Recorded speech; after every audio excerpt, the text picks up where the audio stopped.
श्री शिवाय नमस्तुभ्यम। हर हर महादेव। दोस्तों, आप सभी लोग जानते हैं कि 24 सितंबर 2025 यानी बुधवार को पड़ रही है नवरात्रि महीने की तृतीया तिथि। और दोस्तों, ये वो तिथि है जो नवरात्रि महीने में पड़ने वाली सबसे बड़ी तिथि है, क्योंकि यह बुधवार के दिन पड़ रही है और इसका बहुत ही बड़ा और विशेष महत्व होता है।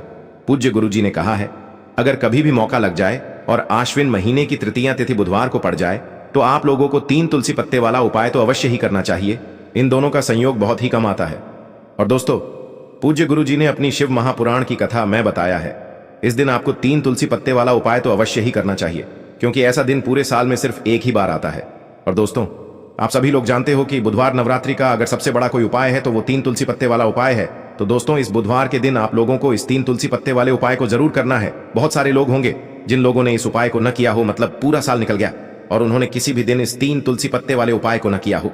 पर दोस्तों, आपके पास एक आखिरी मौका बचा हुआ है, जो कि 24 सितंबर के दिन है। तो इस दिन आप लोगों को इस वाले उपाय को जरूर कर लेना है। भले ही आपने पूरे साल भर इस उपाय को ना किया हो, पर अगर आपने इस अश्विन महीने के तृतीया के दिन अगर इस वाले उपाय को कर लिया तो आपको इस उपाय को करने का वो फल मिलेगा जिसकी आपने कभी कल्पना भी नहीं करी होगी। इसीलिए आप लोग इस वाले उपाय को एक बार जरूर कर लेना, ताकि आप लोगों के हाथ से यह मौका ना जा सके और आपको इस उपाय को करने का फल मिल सके। दोस्तों, ये उपाय पंडित जी ने अपनी अभी की ही शिव महापुराण की कथा में बताया है, जिस उपाय को आज हम आपको बहुत अच्छे से समझाने वाले हैं। इस वीडियो को देखने के बाद इस उपाय को समझने के लिए आपको कोई और वीडियो को देखने की जरूरत नहीं पड़ेगी। तो चलिए दोस्तों, उपाय को शुरू करते हैं। देखिए, यह इस नवरात्रि महीने के बुधवार के दिन यह इतना खास होता है, इतना महत्वपूर्ण होता है। देखा गया है, कभी कभी बड़े बड़े पूजा पाठ अनुष्ठान से जो मनोकामना पूर्ण नहीं होते, वो इस नवरात्रि महीने के बुधवार के दिन एक छोटे से उपाय करने से ही आपकी मनोकामना पूर्ण हो जाती है। और बहुत सारे लोगों ने इस उपाय को किया भी है और उनको इस उपाय को करने का फल भी जरूर मिला है। अगर आप लोग भी इस उपाय को बुधवार तृतीया के दिन करना चाहते हैं तो आप इस उपाय को पहले अच्छे से समझ लेना, सुन लेना, उसके बाद करना। आपको इस उपाय का फल जरूर मिलेगा। और इस उपाय को कर लेने से आपके घर में चाहे किसी भी प्रकार की दुख और समस्या क्यों ना चल रही हो, आपको उसका कारण भी नहीं पता है कि भाई यह समस्या किस कारण से चल रही है। उसका कुछ भी कारण हो सकता है, जैसे पितृ दोष हो सकता है या किसी भी तरह का मंगल दोष भी हो सकता है। तो इस दिन आप लोगों को यह वाला उपाय कर लेना है। यह एक ऐसा उपाय है, जिस उपाय को अगर किसी विशेष दिन पर किया जाए तो भाई उस विशेष दिन का जो है वह तो हमें मिलता ही मिलता है, पर हमने उस दिन पर इस उपाय को किया है तो हमें उससे भी बड़ा फल मिलता है, और फल बहुत जल्दी मिलता है, क्योंकि आप इस उपाय को बहुत ही बड़े और विशेष दिन पर कर रहे हो। तो चलिए अब उपाय के बारे में बात करते हैं, लेकिन उससे पहले आप लोगों को यह जानना आवश्यक है कि आखिर यह उपाय किस समय करना है, किसको करना है और कैसे करना है। तो चलिए हम आगे आपको वीडियो में एक एक करके बता देते हैं, लेकिन उससे पहले अगर आप लोग हमारे चैनल पर नए हैं तो हमारे चैनल को सब्सक्राइब कर लेना और इस वीडियो को लाइक करके कमेंट बॉक्स में श्री शिवाय नमस्तुभ्यम ओम नमः शिवाय जरूर टाइप कर देना। और अपने फायदे के लिए, गरीबी दूर करने के लिए इस वीडियो को पूरा देख कर जाना, तभी आपको लाभ की प्राप्ति होगी। यदि आज आपने वीडियो को बीच बीच में से देखा, काट काट कर देखा, तो आपको जीवन में कभी सफलता हासिल भी नहीं होगी। तो दोस्तों, इस 3 तुलसी पत्ते वाले उपाय को हमें इस बुधवार के दिन कैसे करना है, किसको करना है, किस समय करना है और कहां पर करना है, ये सारे सवालों के जवाब आपको इस वीडियो में मिल जाएंगे। और जो ये वीडियो देखेगा भाई, उसको 3 तुलसी पत्ते वाला उपाय जरूर करना चाहिए, क्योंकि इस दिन तुलसी पत्ते का भी बहुत ही बड़ा और विशेष महत्व होता है। और जब बात आ जाए 3 तुलसी पत्ते की, तो ये सोने पे सुहागा वाली बात हो जाती है और ये एक बहुत ही बड़ा उपाय हो जाता है इस बुधवार नवरात्रि तृतीया तिथि का। अब हम समझते हैं इस वाले उपाय को हमें करना किस समय है। इस 3 तुलसी पत्ते वाले उपाय को हमें इस बुधवार के दिन करना किस समय है। तो देखिए, इस उपाय को करने का जो समय है वह सुबह का समय है और शाम का समय भी है। अब देखिए, यहां पर हम मुख्य रूप से सुबह का समय नहीं बोलेंगे, क्योंकि 24 सितंबर बुधवार तृतीया का दिन है और इस दिन प्रदोष काल के समय का बहुत महत्व होता है। बाकी अगर सुबह के समय भी करेंगे तो भी अच्छा होगा, उसमें कोई भी दिक्कत वाली बात नहीं है। तो चलिए जानते हैं इस विशेष उपाय के बारे में। लेकिन उससे पहले एक प्रार्थना, अगर आप इस चैनल पर नए हैं तो आप इस वीडियो को लाइक करें, चैनल को सब्सक्राइब करें और कमेंट बॉक्स में आप अपनी राशि या अपना नाम जरूर डाल दें, क्योंकि हम राशि से जुड़ा भाग्य भी बताते हैं और भाग्य में चल रही परेशानियों को दूर करने के लिए वह आसान से आसान उपाय भी बताते हैं। तो चलिए अब हम अपने सबसे पहले उपाय की बात कर लेते हैं। हम सभी के घरों में माता तुलसी का पौधा अवश्य ही होता है। तो देखिए, हमें तुलसी जी के पौधे से सबसे पहले तो 3 पत्ते तोड़ने हैं। देखो, एकादशी वाले दिन आपको तुलसी के पत्ते नहीं तोड़ने हैं। तो देखिए, तुलसी जी के आपको 3 पत्ते तोड़ लेने हैं और इन तुलसी जी के पत्तों को तोड़ने के बाद आपको एक चुटकी हल्दी भी अपने साथ में लेनी है। हल्दी के अंदर आपको जल मिलाकर के पेस्ट के रूप में तैयार करना है और इसी के साथ में आपको एक दीपक भी लेना होगा। दीपक आप मिट्टी का भी ले सकते हैं, आटे का भी ले सकते हैं, और इस दीपक में आपको शुद्ध घी डाल करके इसमें आपको लंबी रुई की बाती का प्रयोग करना है। देखिए दोस्तों, आपके पास है 3 तुलसी जी के पत्ते हैं। तो पहला जो तुलसी जी का पत्ता है उस पर आपको सबसे पहले तो जो आपने हल्दी ली है उसकी एक बिंदी लगानी है। और पहला जो तुलसी जी का पत्ता है, आपके घर में भगवान विष्णु का चाहे कोई सा भी स्वरूप हो, चाहे लड्डू गोपाल जी का स्वरूप हो, या फिर भगवान कृष्ण की आपके मंदिर में प्रतिमा हो, या फिर भगवान श्री राम की प्रतिमाएं, उनके सामने आपको पहला तुलसी जी का पत्ता अर्पित करना है। अब देखिए दोस्तों, आपके पास जो 2 तुलसी जी के पत्ते हैं और आपके पास जो एक दीपक है, इन्हें आपको लेकर के पहुंचना है अपने ही घर में तुलसी जी के पौधे के पास में। देखिए, सबसे पहले तो आपके पास जो 2 तुलसी जी के पत्ते हैं उन पर भी आपको हल्दी की एक बिंदी लगानी है, और उन दोनों ही तुलसी जी के पत्तों को आपको अपने घर में तुलसी जी के पौधे के वहां पर ही अर्पित कर देने हैं। और इस प्रकार से यह दोनों पत्ते भी तुलसी जी के पौधे के पास में अर्पित करने के बाद अंत में जो आपके पास एक लंबी बाती का दीपक है, इसे आपको तुलसी जी के पौधे के पास में ही प्रज्वलित कर देना है। जो भी व्यक्ति अपने ही घर पर इस प्रकार से तुलसी जी के 3 पत्तों का यह उपाय कर लेता है तो उसका परिवार हमेशा खुश रहता है, उसके परिवार में कभी भी कोई भी संकट उत्पन्न नहीं होता है, और यदि आपके घर में जो भी गृह क्लेश है वह भी समाप्त होते हैं। तो इस प्रकार से यह सुंदर सा उपाय करना है। अब बात करते हैं अगले उपाय की। देखो, यदि आपके जीवन में आर्थिक संकट बहुत अधिक हो रहे हैं, धन की समस्या लगातार जीवन में बनी हुई है, एक रुपयों को प्राप्त करने के लिए आपको बहुत अधिक मेहनत कर रहे हैं, तो आज रात्रि में सोने से पहले आपको हो यह एक चमत्कारी दीपक का उपाय अवश्य करना है। या फिर यदि आपका जो व्यापार है, बिजनेस है, दुकान है, वह अच्छे से नहीं चल पा रही है, तो आज रात्रि में इस विशेष दीपक का उपाय आपको अवश्य करना चाहिए। देखो दोस्तों, दीपक हमारे घर में सभी नकारात्मक शक्ति को बाहर करता है। यह उपाय आपको साल में केवल एक बार करने का ही मौका मिलता है। देखिए, इस उपाय के लिए आपको तुलसी जी की जो सूखी लकड़ी होती है उसे ले लेना है। देखिए दोस्तों, यदि आपके पास पुरानी तुलसी जी की लकड़ी है तो उसे आप ले सकते हैं, और यदि आपके घर में तुलसी जी जो लकड़ी है वह सूखी हुई है तो उसकी लकड़ी आप तोड़ करके इस्तेमाल कर सकते हैं। लेकिन आपको ध्यान रखना है कि सूर्यास्त से पहले पहले ही आपको यह जो तुलसी जी की लकड़ी है इससे अवश्य ही तोड़ लेना है। तो इस उपाय के लिए आपको सबसे पहले तो एक मिट्टी का दीपक लेना होगा, चाहे तो आटे का दीपक भी ले सके, क्योंकि आटे का दीपक सभी दीपक में सर्वोत्तम माना गया है। इस दीपक के अंदर आपको शुद्ध घी का प्रयोग करना होगा, और इससे दीपक के अंदर आपने जो तुलसी जी की लकड़ी ली है उसे भी रख देना है।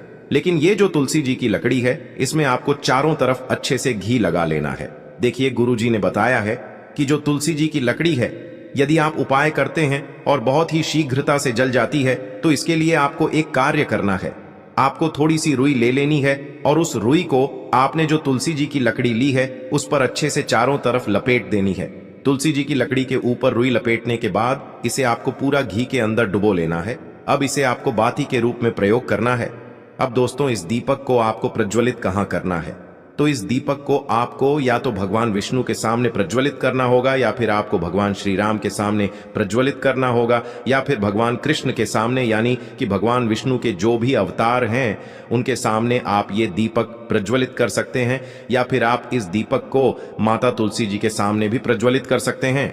पूज्य गुरु जी ने बताया है कि जो भी व्यक्ति इस प्रकार से तुलसी जी की डंडी से यह दीपदान कर देता है उसके जीवन में कभी भी धन की समस्या नहीं होती है। इसीलिए आपको यह पूरे साल में केवल एक बार ही मौका मिलता है। इस उपाय को करके देखना, आपकी सभी इच्छाएं जरूर पूर्ण होंगी। यह जो उपाय है रात्रि में सोने से पहले करना है। यह उपाय आपके लिए सर्वश्रेष्ठ होने वाला है। देखिए, इस उपाय के लिए आपको मात्र 5 हरे मूंग के दाने ले लेना है। देखिए, तिथि है और ये बुधवार के दिन पड़ रही है, इसीलिए आपको 5 हरे मूंग के दाने लेना है। हरे मूंग के दाने आपको साबुत लेने हैं, खंडित नहीं होने चाहिए। इस बात का ध्यान रखें। और इसी के साथ में आपको एक तांबे के पात्र के अंदर अपने घर से शुद्ध जल ले लेना है। अब दोस्तों, इन सभी सामग्रियों को लेकर के आपको सीधे पहुंच जाना है भगवान शिव के मंदिर में। देखिए, इस उपाय को भी आप सुबह भी कर सकते हैं और शाम के समय में भी कर सकते हैं। देखिए, भगवान शिव के मंदिर में पहुंचने के बाद आपके पास जो 5 हरे मूंग हैं, उनमें से पहला जो हरा मूंग है, आपको शिवलिंग के सामने जो नंदी महाराज होते हैं और उनका जो पैर उठा हुआ होता है, वहां पर आपको पहला हरा मूंग समर्पित कर देना है और आपको ओम नमः शिवाय इस मंत्र का जाप कर लेना है। फिर आपको दूसरा हरा मूंग लेना है और शिवलिंग पर जो श्री गणेश जी वाला स्थान होता है वहां पर आपको यह दूसरा हरा मूंग समर्पित कर देना है, यानी कि शिवलिंग के सीधे तरफ आपको यह दूसरा हरा मूंग समर्पित करना है। और फिर आपको ओम नमः शिवाय या फिर श्री गणेशाय नम इस मंत्र का जाप कर लेना है। तीसरा हरा मूंग का दान आपको भगवान शिव की सबसे प्रिय पुत्री माता अशोक सुंदरी वाले स्थान पर समर्पित करना होगा। शिवलिंग की जो जलाधारी होती है, जहां से जल बह करके आता है, उसी जलाधारी के बीच में जो कहीं कहीं उठी हुई लाइन होती है सांप की आकृति के रूप में, वहीं पर आपको तीसरा हरा मूंग समर्पित करना है। और फिर आपको ओम नमः शिवाय इस मंत्र का जाप कर लेना है। अब दोस्तों, चौथा जो हरा मूंग है उसे आपको भगवान कार्तिकेय जी का जो स्थान होता है शिवलिंग पर, वहां पर आपको ये चौथा हरा मूंग का दाना समर्पित कर देना है और आपको ओम नमः शिवाय इस मंत्र का जाप कर लेना है। अब दोस्तों, आपके पास जो पांचवा और अंतिम हरा मूंग बचा हुआ है उससे जल के पात्र के अंदर डाल देना है और इस हरे मूंग से युक्त जल से आपको भगवान शिव के शिवलिंग का अभिषेक कर देना है। जल आपको बिल्कुल धीरे धीरे समर्पित करते जाना है और लगातार आपको शिव महापुराण के मूल मंत्र श्री शिवाय नमस्तुभ्यम इस मंत्र का जाप करते रहना है। फिर आपको शिवलिंग के सामने बैठकर, यदि आप अपने बच्चों के लिए ये उपाय कर रहे हैं, यदि आप अपने बच्चों की बुद्धि, ज्ञान और विवेक के लिए उपाय कर रहे हैं, तो उसके लिए आपको प्रार्थना कर लेनी है, या फिर व्यापार में वृद्धि करने के लिए ये उपाय कर रहे हैं तो उसकी कामना करते हुए आपको प्रार्थना कर लेनी है, या फिर अपनी नौकरी के लिए कर रहे हैं, या फिर अपने इंटरव्यू के लिए, या फिर धन की प्राप्ति के लिए कर रहे हैं। जिस भी कामना के लिए आप उपाय कर रहे हैं उसे परिपूर्ण करने के लिए आपको महादेव से प्रार्थना कर लेनी है और फिर आपको वापस अपने घर आ जाना है। पूज्य गुरु जी ने कहा है कि जो भी व्यक्ति इस उपाय को कर लेता है तो यकीन मानिए आपके जीवन की जो सारे संकट, कष्ट और बाधाएं ही वो सभी समाप्त होंगे। आप दोस्तों, हम जान लेते हैं चौथे चमत्कारी उपाय के बारे में, लेकिन ये उपाय विशेषकर उन लोगों को करना है जिनका व्यापार बिल्कुल भी ढंग से नहीं चल पा रहा है, या फिर जिनके घर में धन की परेशानी बहुत अधिक है, साथ ही साथ जिनका जो बुध ग्रह है वह कमजोर अवस्था में है, तो उन्हें यह उपाय करना चाहिए। बुध ग्रह को मजबूत करने के लिए आपको विशेषकर ये उपाय करना है। देखिए, इस उपाय के लिए आपको मात्र एक प्यारे सी बेलपत्र लेनी होगी। बेलपत्र जो है वह कहीं से भी खंडित नहीं होनी चाहिए। बेलपत्र यदि आपको प्राप्त नहीं हो पाती है तो आप भगवान शिव के शिवलिंग पर चढ़ी हुई बेलपत्र को पुण्य शुद्ध जल से धोकर के उपयोग कर सकते हैं। इसी के साथ में आपको मात्र एक हरा मूंग लेना है। हरा मूंग भी आपको साबुत लेना है, खंडित नहीं होना चाहिए। और इसी के साथ में आपको एक तांबे के पात्र के अंदर शुद्ध जल लेना होगा। अब देखिए, यह तीनों सामग्री लेकर के आपको सीधे पहुंचना होगा भगवान शिव के मंदिर में। यह उपाय आप सुबह से लेकर के शाम तक किसी भी समय कर सकते हैं। देखिए, सबसे पहले तो आपके पास जो एक बेलपत्र है उससे आपकी जो भी कामना है, चाहे व्यापार से जुड़ी हो, बुद्धि ज्ञान विवेक की प्राप्ति के लिए हो, आपके घर में सुख शांति को लेकर आपकी कोई काम न हो, जो भी आपकी कामना है उन्हें आपको बोलना है। और यह जो एक बेल पत्र है, सबसे पहले तो आपको माता अशोक सुंदरी वाले स्थान पर समर्पित कर देनी है। देखें, बेल पत्र की चिकनी साइड शिवलिंग से स्पर्श रहेंगी और इसकी जो डंडी है वो आपको जलाधारी की ओर रखनी है। इस प्रकार से आपको यह जो बेल पत्र है इससे माता अशोक सुंदरी वाले स्थान पर समर्पित कर देना है। अब दोस्तों, आपके पास जो एक हरा मूंग का दाना है उससे आपको आपकी जो भी कामना है उसे बोलते हुए उस हरे मूंग दाने को आपको उसे जलपात्र के अंदर डाल देना है। अब दोस्तों, ये जो हरा मूंग युक्त जल है इसे आपको समर्पित करना है। आपकी जो भी कामना है, चाहे आपका जो व्यापार है वह अच्छे से नहीं चल पा रहा है, तो इस प्रकार से आपको कामना करनी है। और यह जो हरी मूंग से युक्त जल, इसमें से थोड़ा सा जल सबसे पहले तो आपको भगवान श्री गणेश जी वाला स्थान पर समर्पित करना है। फिर थोड़ा सा जल आपको माता अशोक सुंदरी वाले स्थान पर समर्पित करना है। और फिर जो अंत में थोड़ा सा जल और बचेगा उसे पूरा आपको भगवान शिव के शिवलिंग पर धीरे धीरे अर्पित कर देना है, श्री शिवाय नमस्तुभ्यम इस मंत्र का जाप करते हुए। तो इस प्रकार से आपको थोड़ा थोड़ा जल समर्पित करना है। थोड़ा सा जल आपको भगवान गणेश जी वाले स्थान पर, फिर माता अशोक सुंदरी वाले स्थान पर, फिर अंत में भगवान शिव के शिवलिंग पर अर्पित कर देना है। आपकी जो भी समस्या होगी वह विघ्नहर्ता आपकी समस्या को समाप्त जरूर करेंगे। अब हम बात कर लेते हैं तीसरे उपाय की। के लिए आपको लेना है 11 चावल के दाने। गुरु जी ने कहा है चावल के दाने खंडित नहीं लेने हैं, बिल्कुल साबुत होने चाहिए। उसके साथ में आपको लेना है एक बेलपत्र। बेलपत्र का भी एक नियम है, अगर आपके पास बेलपत्र नहीं है तो आप शिवलिंग से उठाकर उसको पुनः शुद्ध जल से धोकर इस्तेमाल कर सकते हैं। इस प्रकार आपको बेलपत्र लेना है। इसके बाद आपको एक लोटा जल लेना है। अब ये सब सामग्री लेकर आपको जाना है महादेव के मंदिर में। देखो, अब आपको उत्तर साइड में खड़े हो जाना है और सबसे पहले आपको एक बेलपत्र अपने हाथ पर और 11 चावल दाने रखकर शिवलिंग के ऊपर अपना नाम और गोत्र बोलते हुए समर्पित कर देना है और ओम नमः शिवाय श्री शिवाय नमस्तुभ्यं का लगातार जाप करना है।